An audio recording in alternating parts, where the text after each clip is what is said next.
Assalamualaikum warahmatullahi wabarakatuh.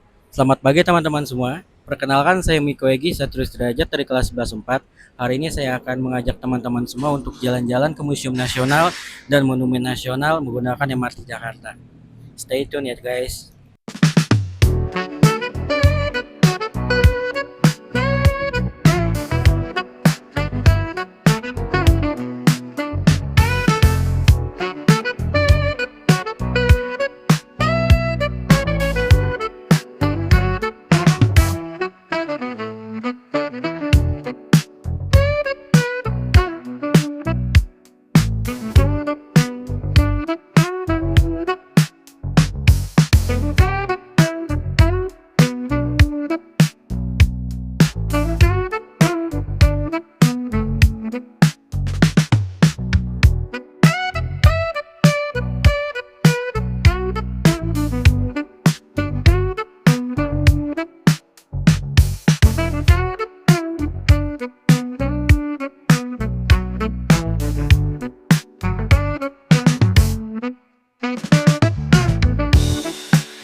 Halo teman-teman, jadi di sini aku udah sampai di halte Monas.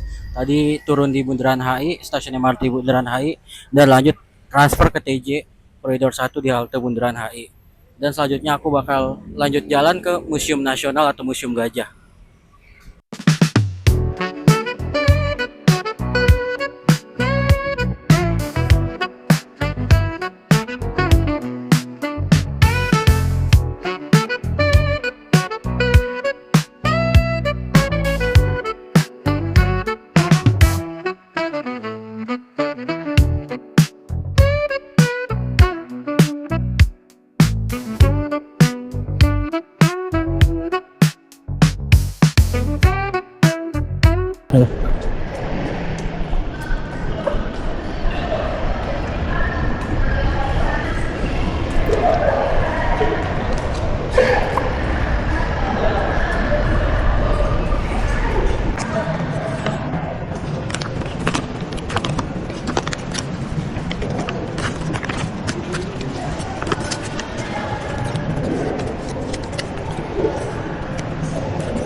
Halo teman-teman semua, di sini saya sudah sampai di area Museum Monas dan di sini saya akan melanjutkan dengan mengeksplor atau menjelajahi setiap diorama yang ada di Museum Monas ini. Stay tune ya guys. Untuk diorama visi satu sendiri dimulai dari masyarakat Indonesia purba seperti yang terlihat dalam video yang ada pada abad 3000 sampai 2000 sebelum Masehi. Lalu dilanjutkan dengan Banjar Sriwijaya sebagai pusat kerajaan Sriwijaya pada masa itu yang dimana menjadi pusat agama Buddha pada abad ke-7 sampai ke-13 Masehi. Setelah itu dilanjutkan dengan Candi Borobudur pada tahun 824 yang didirikan oleh Raja Samaratungga dari keluarga Sailendra. Selanjutnya ke yang keempat yaitu Bendungan Waringin Sapta abad ke-11. Seperti yang terlihat dalam video. Oke, kita lanjut lagi ke Sumpah Palapa pada 1331. Bisa dilihat armada Majapahit pada abad 14 tersebut. Lalu dilanjutkan dengan utusan Cina ke Majapahit pada 1405. Lalu lanjut lagi ke pertempuran pembentukan Jakarta pada 22 Juni 1527 seperti yang terlihat di video. Setelah armada dagang Bugis diakhiri dengan Perang Makassar. Berlanjut ke diorama sisi kedua. Diawali dengan perlawanan Pattimura pada 1817. Selanjutnya setelah perlawanan Pattimura dilanjutkan dengan Perang Diponegoro pada 1825 hingga 1830. Hingga 1837. Setelah Perang Imam Bonjol dilanjutkan lagi dengan Perang Banjar pada 1859 hingga 1905.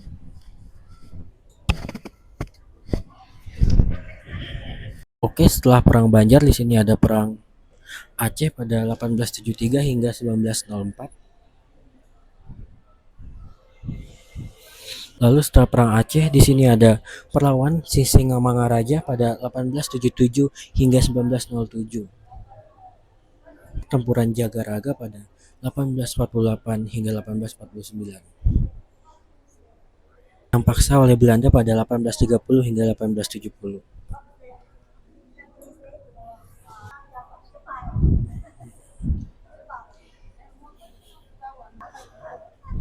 Pada 1879 hingga 1904 yang diprakarsai oleh Budi Utomo oleh Ki Haji Dewantara atau Suwardi Suryaningrat pada 3 Juli 1920. Sekarang kita sudah sampai di diorama sisi ketiga Muhammadiyah pada 18 November 1912. 1922 lagi oleh Stovia atau Sekolah Kedokteran Jawa pada 1898 hingga 1926. Stovia ada Digul pada 1927. Kalau Digul adalah peristiwa Sumpah Pemuda pada 28 Oktober. Sumpah Pemuda ada peristiwa Romusa pada tahun 1942 hingga setelah pemberontakan peta di Blitar dilanjutkan dengan peristiwa proklamasi pada 17 Agustus 1945. Lalu dilanjutkan lagi dengan pengesahan Pancasila dan UUD pada 18 Agustus 1945 oleh PPKI. Lalu dilanjutkan lagi dengan hari lahir ABRI pada 5 Oktober 1945. Lalu dilanjutkan lagi oleh pertempuran Surabaya pada 10 November 1945 yang akhirnya dikenang menjadi Hari Pahlawan. Diorama sisi keempat dimulai dari gerilya memerankan kemerdekaan pada masa Revolusi Nasional 1945 hingga 1949. Lalu Jenderal Sudirman,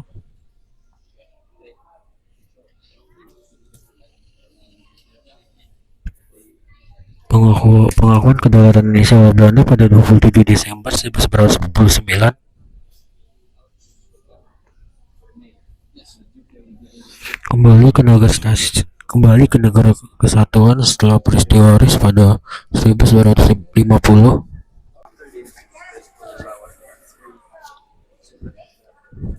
Indonesia menjadi anggota PBB pada 28 September 1950. Lalu konferensi Asia Afrika pada 18 hingga 24 April 1950. 1955 maksud saya. Lalu pemilu pertama pada 1955. Lalu pembebasan Irian Barat pada 1 Mei 1963. Dilanjutkan lagi oleh Hari Kesaktian Pancasila pada 1 Oktober 1965. Lanjut lagi oleh aksi Tritura pada 1966. Sesudah Tritura yaitu Semar pada 11 Maret 1966. Pulau Semar ada Perpera Irian Jaya pada 1969.